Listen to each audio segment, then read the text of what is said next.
Vamos a orar.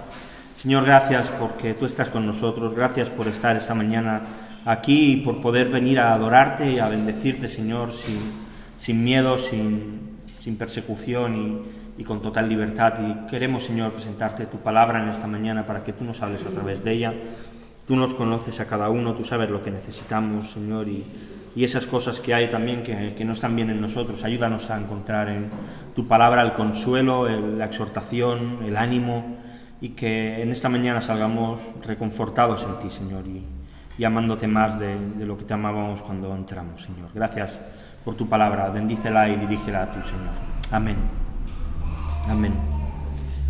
Si quisiésemos saber y saber cuánto sabe una persona acerca de Dios, quizá podríamos hacer unos exámenes de teología, donde preguntásemos ciertas cosas y la persona pudiese contestar. Podríamos hacer unos exámenes acerca de la Biblia, ¿no?, y de las historias bíblicas y todo esto, y podría estar bien. Pero creo que la verdadera manera de saber cuánto sabemos y cuánto conocemos de Dios no es tanto viendo nuestro conocimiento, que vuelvo a decir que es importante que tengamos, sino viendo cómo es nuestra vida. Porque si nuestra vida se enfoca mucho en hacer muchas cosas que agradan a Dios, lo que quiere decir es que nosotros entendemos que Dios es alguien que espera muchas cosas de nosotros. Como Dios espera mucho de nosotros, nosotros hacemos muchas cosas. Si nuestra vida cristiana se enfoca en hacer muchas cosas en la iglesia, seguramente lo que entendemos de Dios es que Dios es alguien que quiere que estemos aquí metidos haciendo muchas actividades. Si nuestro esfuerzo económico y nuestro tiempo se dedica a Dios, lo que estamos diciendo es que nosotros entendemos que hay un Dios que requiere de nosotros sacrificios, de nuestro tiempo y nuestro dinero, que sí, quizás sea lo más valioso que existe hoy en día. Pero, aunque todas estas cosas pueden estar bien, siempre en una medida acomedida, creo que pueden evidenciar en nosotros un entendimiento equivocado de quién es Dios. Por eso he llamado a esta predicación de esta mañana lo que a Dios le importa. Y es lo que me gustaría que reflexionásemos juntos, porque yo no sé cuántos de vosotros queréis saber qué es lo que a Dios más le importa de nosotros. ¿Queréis saberlo? ¿Sí? Pues vamos a hacer una lectura y en ella nos basaremos. Así que, si queréis, los que tenéis Biblia, vamos a leer en el Evangelio de Marcos, capítulo 2, los versículos del 1 al 12. Marcos, capítulo 2, los versículos del 1 al 12. Seguro que todos hemos leído 1000 veces este fragmento y habremos escuchado también muchas predicaciones sobre él, pero creo que este fragmento nos va a ayudar a entender qué es lo que a Dios más le importa de cada uno de nosotros. Marcos, capítulo 2, versículos del 1 al 12. Os doy un poquito de tiempo para que lo busquéis.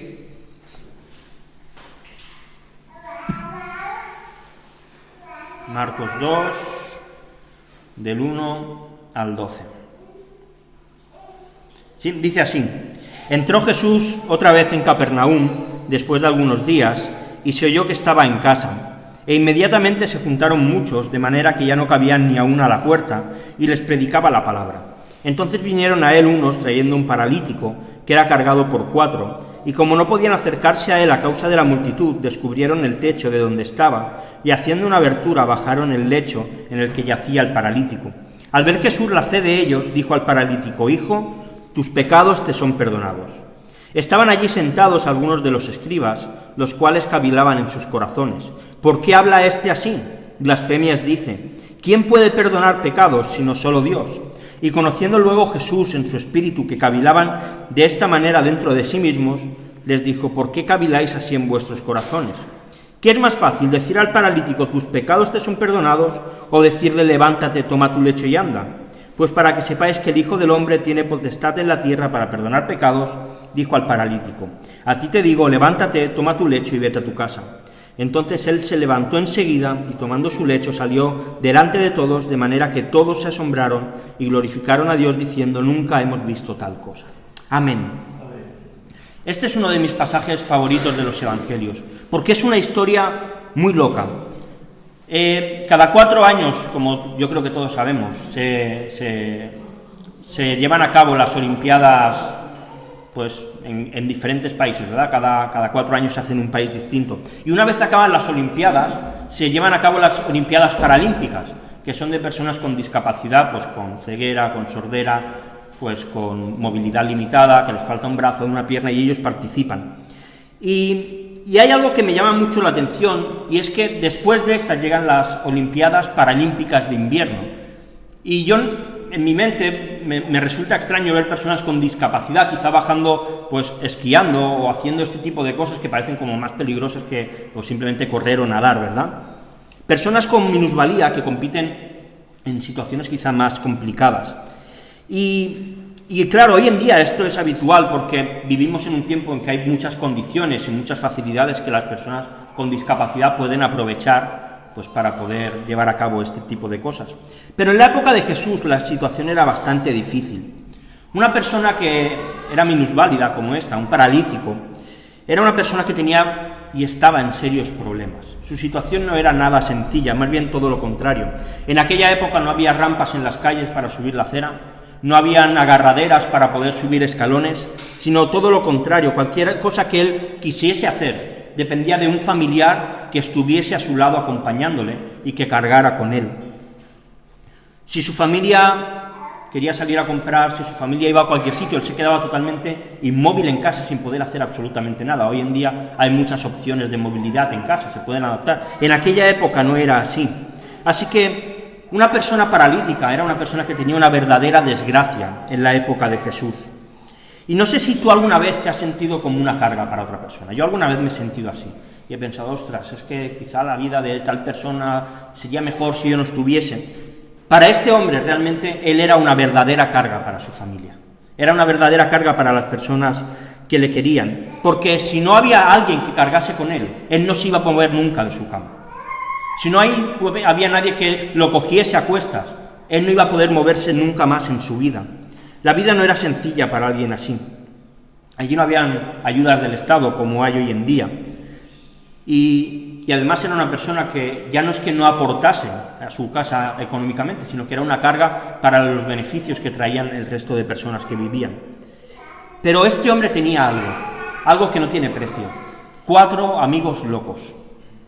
4 amigos que no estaban bien de la cabeza. Y así empieza el texto. Se nos dice que Jesús vuelve a Capernaum después de pasados unos días.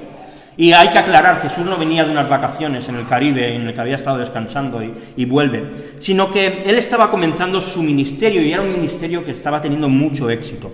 Había reclutado ya a sus primeros discípulos, estaba formando ese grupo de 12, y llega a la misma ciudad donde anteriormente él ya había liberado a un endemoniado. Y esto ya le empieza a traer a Jesús una serie de problemas con los escribas. Después de liberar a este endemoniado, sana a la suegra de Pedro, y al día siguiente aparece un montón de gente rodeando la casa donde Jesús estaba para que le sanara, con un montón de enfermedades. Y entonces Jesús, contra todo pronóstico, ¿verdad? Si hay alguien que tiene un ministerio exitoso y hay gente que le viene a buscar, lo normal es que los atienda. Mirad lo que dice el versículo 1 del versículo 38 del capítulo 1. Él les dijo: vamos a los lugares vecinos para que predique también allí, porque para esto he venido. Y esto ya nos presenta una idea de lo que va a venir después. Jesús sigue predicando en la sinagoga, sigue echando fuera demonios, sana a un leproso, y su fama es tan grande que la ciudad, cuando se entera que Jesús va a volver, se abarrota de gente. Y la casa donde Jesús va a ir se llena tanto que es imposible entrar en esa casa. Es totalmente imposible. El ministerio de Jesús estaba siendo un éxito sin precedentes. Esto no se había visto en aquel tiempo, y después de unos días decide volver a Jerusalén. Y todos se enteran de esto. Y mientras Jesús está predicando en esa casa, repito, no cabe nadie allí, aparecen 4 hombres con una camilla y su amigo tumbado. Un hombre que no se puede mover de nada, 4 chalaos con otro a cuestas. Yo no sé si ese hombre diría: ¿pero dónde me vais a llevar? Se pondría o no. Yo pienso en esto y digo: ¿pero dónde vamos? Pero allí estaban sus amigos. Y claro, ellos llegan allí y nadie les va a hacer un pasillo para que pasen con el paralítico. Nadie se va a apartar y va a decir: ¡hey, que viene un paralítico, dejadle pasar! No, todo el mundo quería escuchar a Jesús. Nadie le iba a hacer ninguna facilidad. Y claro, cuando llegan allí, lo normal sería decir: bueno, no hay manera de llegar, ya nos encontraremos otro día con Jesús. Si pensamos en las casas judías, no son como las nuestras casas son edificios altos y vivimos pues en el tercero, en el cuarto, donde toque. Las casas de Israel en aquella época eran casas bajitas y había siempre una escalera para poder subir al terrado, que estaba hecho pues normalmente de paja y de barro, no eran superestructuras.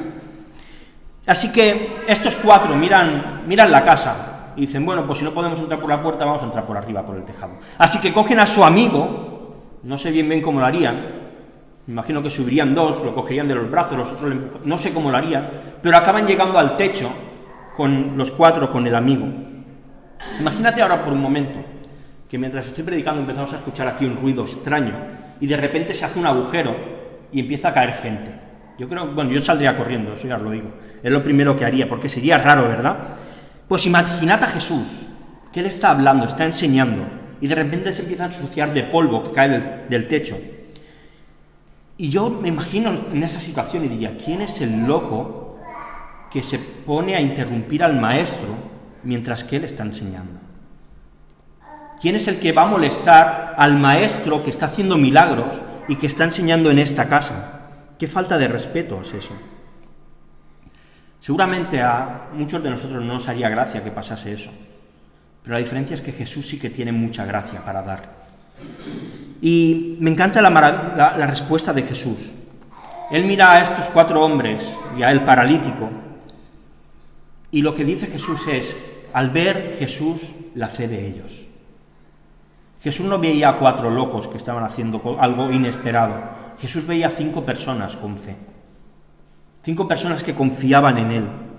Y es que la fe es la que hace locuras. La fe es la que no se queda fuera de la casa porque la casa esté abarrotada. La fe es la que sube al tejado del edificio y entra por el techo si hace falta. La fe es la que hace que 4 amigos cojan a otro que no se puede mover, que está lisiado, y llevarlo a los pies de Jesús. Es la fe la que nos da la certeza de lo que se espera y la convicción de aquello que no podemos ver. Incluso cuando no podemos verlo con nuestros ojos, dice el autor de Hebreos en el capítulo 11, versículo 13, conforme a la fe murieron todos estos sin haber recibido lo prometido, sino mirándolo de lejos y creyéndolo, y saludándolo y confesando que eran extranjeros y peregrinos sobre la tierra. La fe va más allá de lo que vemos, la fe va más allá de los ojos, pero también la fe no es irresponsable. A veces pensamos, a veces ha dicho, vamos a hacer una campaña evangelística y por fe vamos a alquilar, y hay iglesias que se han ido a la ruina porque no tenían dinero, porque por fe, la fe no es irresponsable. La fe va más allá de lo que vemos, pero la fe no es irresponsable, ni hace las cosas sin pensar. Mirad Jesús, cuando había muchos que le querían seguir, la advertencia que les dio, Lucas 14, 25, grandes multitudes iban con él y volviéndose les dijo, si alguno viene a mí y no aborrece a padre y a madre y a mujer e hijos y hermanos y hermanas, y aun también su propia vida, no puede ser mi discípulo. Y el que no lleva su cruz y viene en pos de mí, no puede ser mi discípulo. Porque ¿quién de vosotros, queriendo edificar una torre, no se sienta primero y calcula los gastos a ver si tiene lo que necesita para acabarla?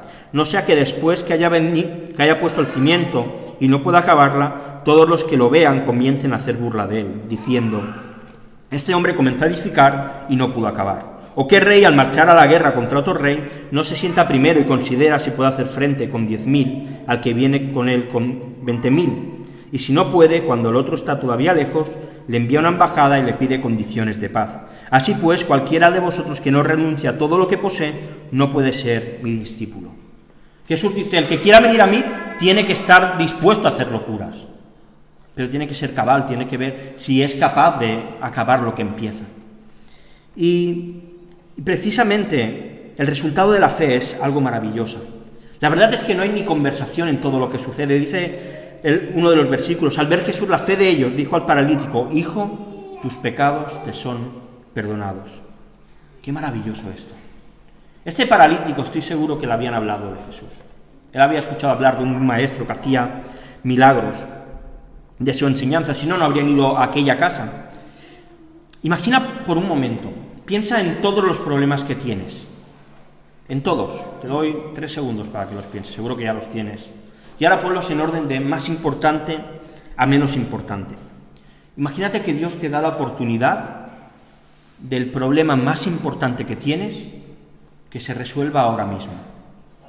Piensa en cuál le dirías a Dios. Sería algo maravilloso, ¿verdad?, que pasase eso. Yo creo que todos afirmaríamos que fuese así.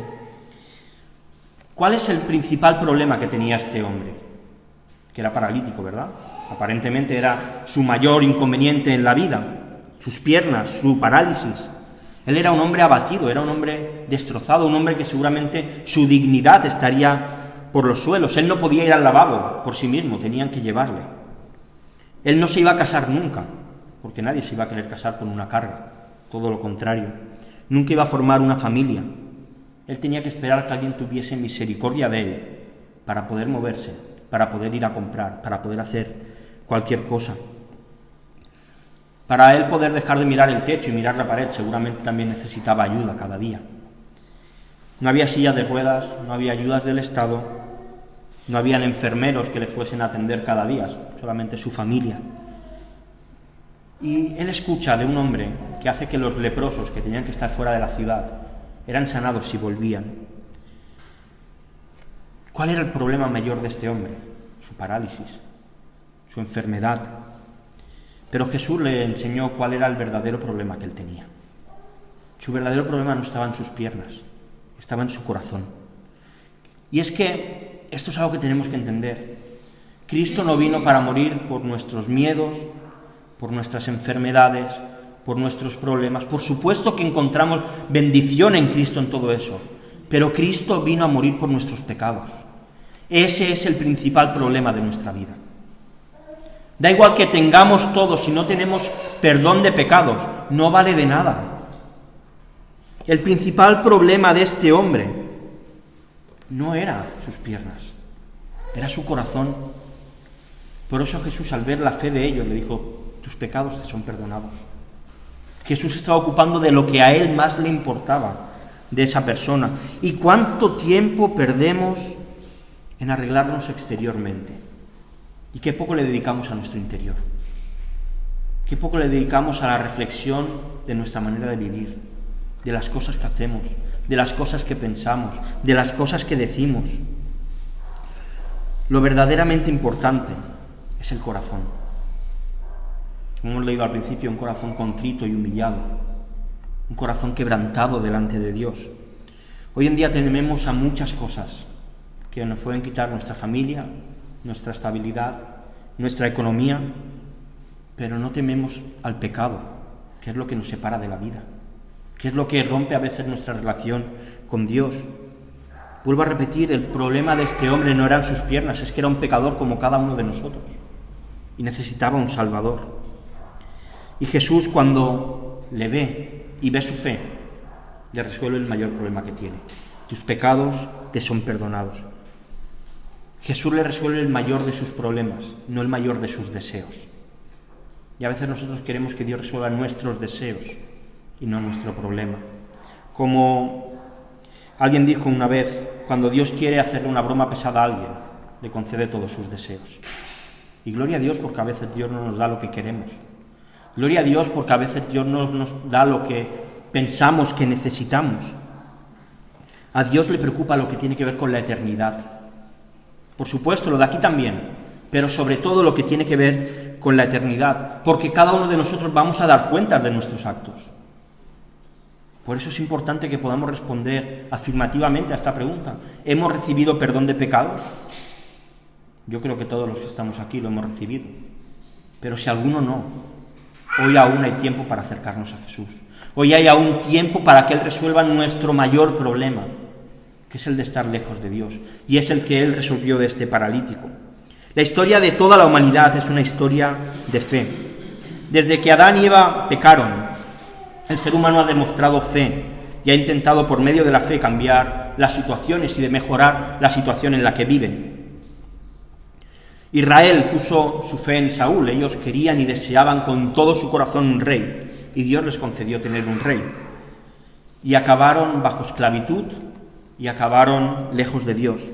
Hoy en día hay un montón de religiones orientales, hay ocultismo, políticos, deportistas, filosofía, psicología, muchos mecanismos con los que las personas ponen su fe, esperando que todo mejore. Pero vivimos en un mundo que cada vez va peor. Vivimos en una sociedad que cada vez es más y más decadente.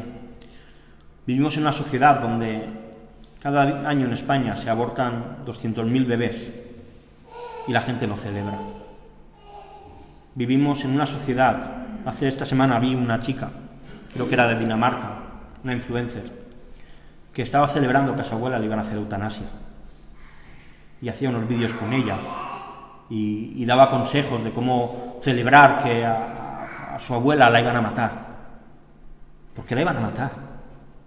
Vivimos en una sociedad decadente, que no quiere tener nada que ver con Dios. La tecnología tampoco nos va a salvar. ¿En cuántos sitios ponemos nuestra fe, en vez de ponerla en el lugar que realmente tiene que estar? Porque, ¿sabéis algo? La fe por sí misma no vale de nada. La fe no sirve de nada, porque mira, yo puedo tener fe de que yo puedo volar y saltar de un edificio, ¿sabéis lo que va a pasar, verdad? Que me voy a estar para contra el suelo y me voy a matar, por mucha fe que yo tenga en que puedo volar. Pero Jesús vio a estos 5 hombres, y Jesús vio fe. Pero ¿sabéis qué fe vio? Vio fe en Él, vio fe en Jesús, y esa es la única fe que sirve. Podemos tener mucha fe en la bondad del ser humano, podemos tener mucha fe en los políticos. Hoy es día de votación y muchos iremos a votar. Pero si nuestra fe no está en Jesús, no vale de nada. Es como arena que te la pones en la mano y se va cayendo y va desapareciendo. La única fe que salva es la fe que está puesta en Jesús. En ningún otro hay salvación. El resto nos van a fallar en algún momento. Nuestra familia nos va a fallar en algún momento. Yo sé que le voy a fallar a mi hija en algún momento, por mucho que ella confíe en mí, porque soy un humano. Pero cuando nuestra fe está enfocada en Jesús, la cosa cambia. Mientras que Pedro tuvo su fe puesta en Jesús, caminó sobre el mar. En el momento que miró las olas y dejó que su fe estuviese en Jesús, se empezó a hundir. Por mucha fe que tuviesen para sanar Pedro y Juan, solo se sanaban porque su fe estaba puesta en Jesús. Estos amigos del paralítico no tenían fe en la sanidad, tenían fe en Jesús. Por eso fueron a llevarlo delante de él.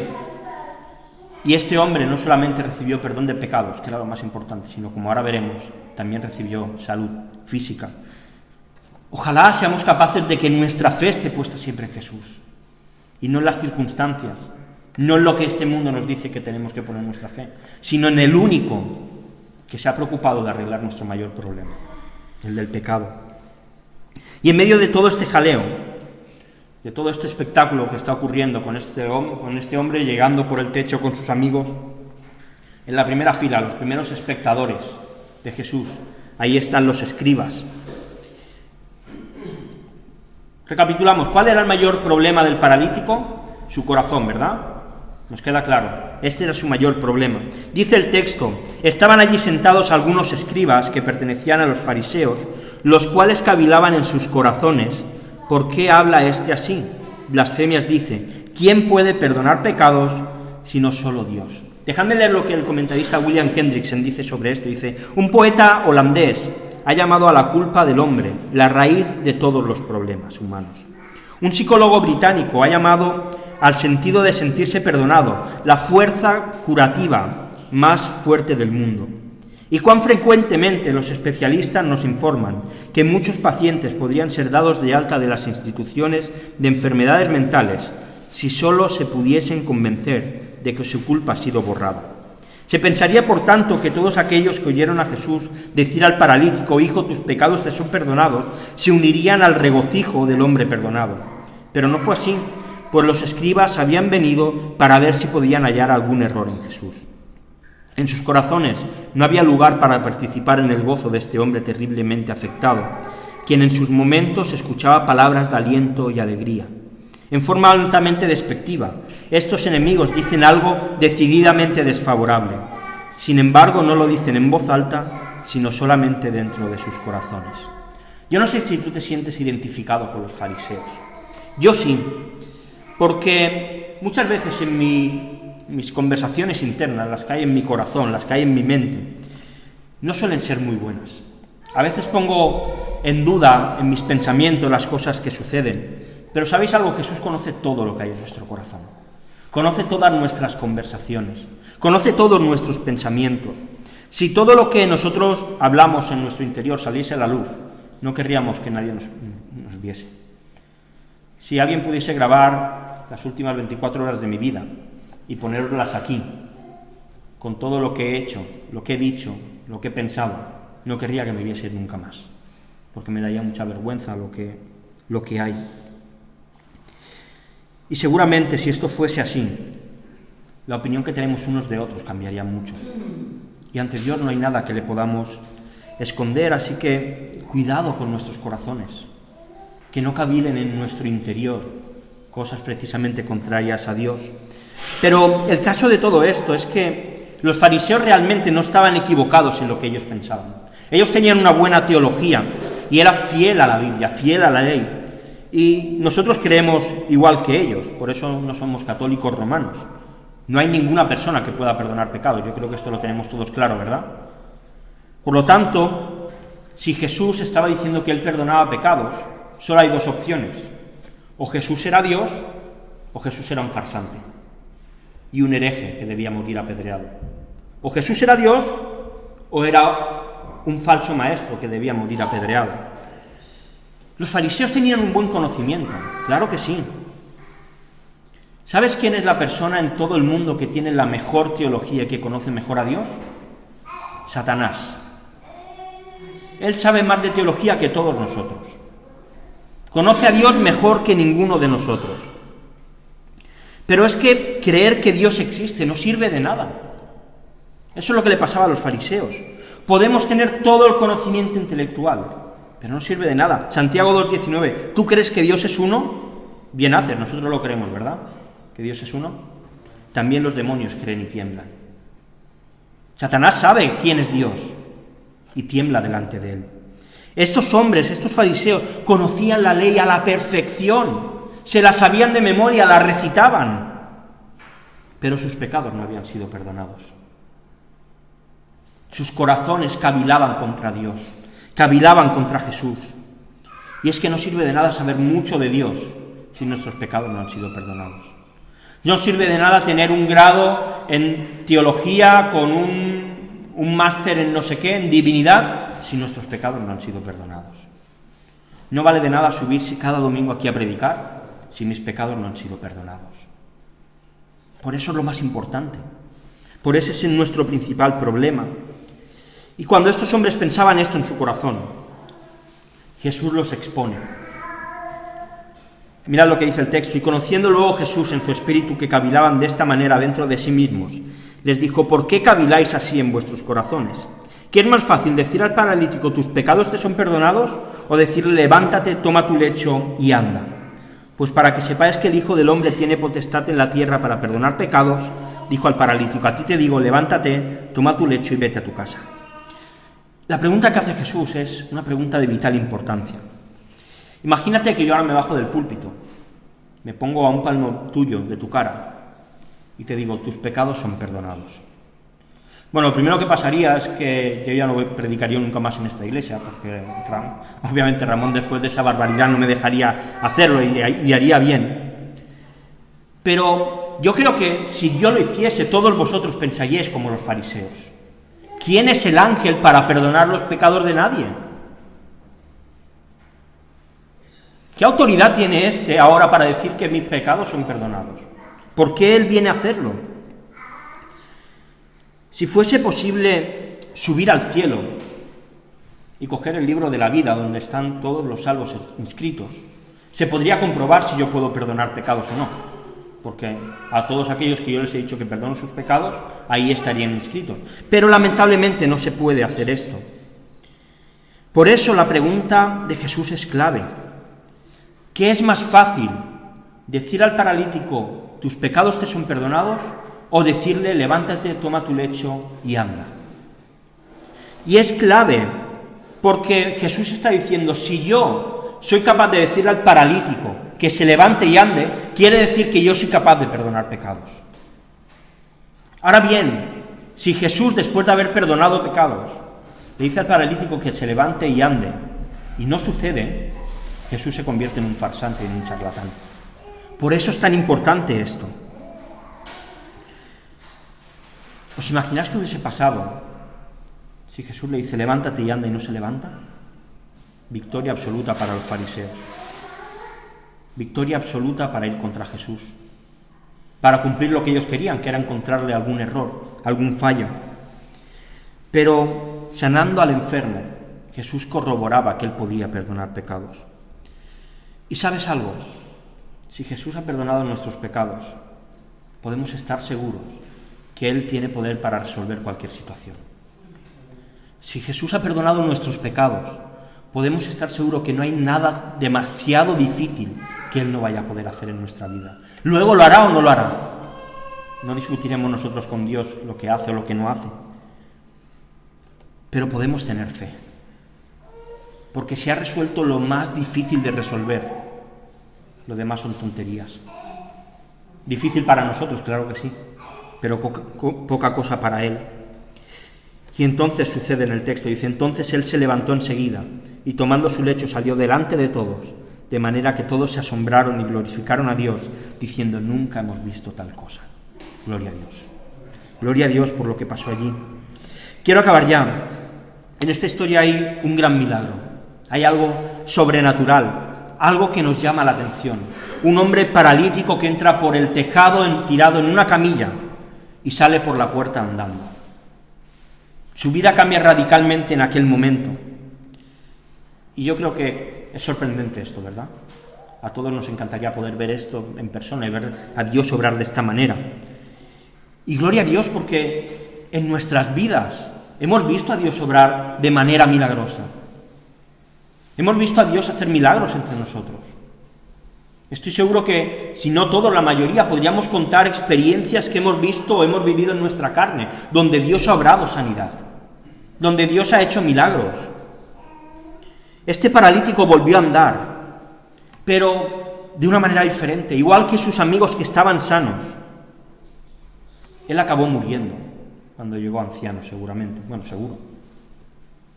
Igual que todos nosotros, acabaremos muriendo tarde o temprano. Pero por eso Jesús se encargó del problema mayor de este hombre, que era su pecado, que era su corazón. Y, ¿sabes? Lo que tenemos en esta vida se va a quedar aquí. Está genial tener un buen trabajo, está genial sacar una carrera, acabar vuestros estudios, está genial formar una familia, tener hijos, tener hijas, está todo genial, pero se queda aquí. No nos llevamos nada de eso. Nada de lo que podamos tener. Podemos tener una salud increíble y morir por un accidente de coche y se queda aquí la salud. Podemos ir al gimnasio y tener cuerpos esculturales como el mío, pero se queda aquí. Todo se queda aquí. No nos llevamos nada. Vanidad de vanidades, todo es vanidad, dijo Salomón. ¿Qué significa eso de perdonar pecados? Marcos 8:31. Y comenzó a enseñarles que le era necesario al Hijo del Hombre padecer mucho y ser desechado por los ancianos, por los principales sacerdotes y por los escribas, y ser muerto y resucitar después de 3 días. Por eso, para Jesús era más fácil decirle al paralítico, levántate y anda, que perdonar pecados. Porque para él decirle, levántate y anda, solamente era demostrar su poder. Para Jesús no era difícil eso. Él tenía autoridad absoluta. Pero para perdonar pecados, Jesús tenía que morir. Para perdonar pecados, Jesús tenía que sufrir. Para perdonar pecados, Jesús tenía que soportar la ira del Padre sobre él. Por eso es más difícil perdonar pecados que sanar una enfermedad. Por eso para Jesús era más difícil decirle a ese paralítico, tus pecados te son perdonados, que decirle, levántate y anda. El perdón de pecados requiere sufrimiento, requiere sangre, y Jesús la derramó para que no tuviésemos que derramarla ninguno de nosotros, para que en Él encontremos la salvación que ninguno podemos obtener. Tus complejos, tus problemas, tus historias, todos son temporales. Durará más o menos, durará unas semanas o durará años. pero piensa en todos tus pecados. ¿Cuánto tiempo necesitarías para hacer una lista? Yo creo que no me daría la vida para poder citar y escribir todo lo que he hecho. Pues sabéis algo, y no lo digo yo, tened ánimo, nuestros pecados han sido perdonados por Jesús. No tenemos que hacer una lista porque Él ha pagado por todo. Y esto es lo verdaderamente importante. Aquí es donde tiene que estar nuestra fuerza para vivir, en que Jesús ha perdonado nuestros pecados. Vamos a orar. Señor, gracias porque es verdad, tenemos muchos problemas en esta vida.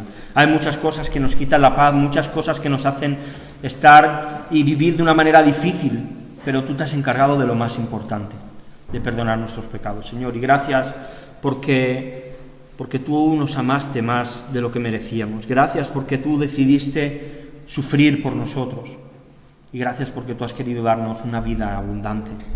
Señor, gracias por el perdón de los pecados. Gracias por tu sufrimiento en la cruz. Gracias por tu sangre derramada. Gracias por amarnos cuando no lo merecíamos.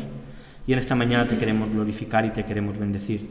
Gracias por estos 4 locos que llevaron a su amigo delante de ti para recordarnos que lo que a ti más te importa es nuestro corazón, que no te importa nuestro dinero, nuestro tiempo, nuestro trabajo, que lo que te importa realmente es nuestro corazón. Ayúdanos a guardarlo, Señor, y a honrarte con nuestra vida, guardando nuestros corazones y poniéndolos en ti. Gracias, Señor. Amén.